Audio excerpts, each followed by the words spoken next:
The status bar is the name of the panel that runs across the bottom of your document. The status bar on the right hand side contains a plus and a minus to zoom, and on the left hand side it tells you information such as what page you're on. What I'd like you to do is to right click a blank part of the status bar. When you do so, you can customize the status bar. For example, if I was to untick the last three options, the options that you see in the bottom right of your status bar will disappear. Let's try that.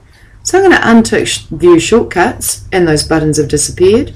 I'm going to untick Zoom and Zoom Slider, and all of the buttons have disappeared from the bottom right of my screen. But I'm going to turn these options back on, and in fact I'm going to encourage you to turn all the options that are listed on. When I click in the document, I see I have a lot more options on my status bar. For example, I can see I'm on page 1 of a 4-page document, and I can see that if I click this, I can say that I want to go to a certain page. For example, I might type the number 4 and click the Go To button, and I'm now on page 4 as indicated on my status bar, and I can click Close. If I click the option again, I can say I want to go to page 1 and click the Go To button. I can now see on my status bar I'm on page 1 and close.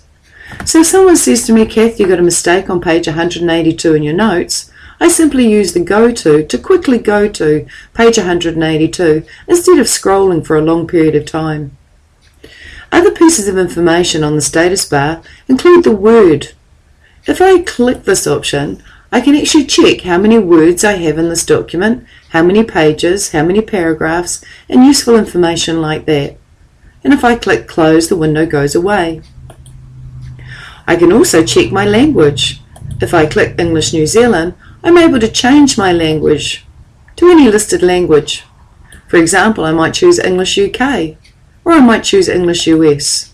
And whichever language I choose will only be for this document, unless I set it as the default, which means that that will become my language from now on for all new documents with regards to the spelling checker and the grammar checker.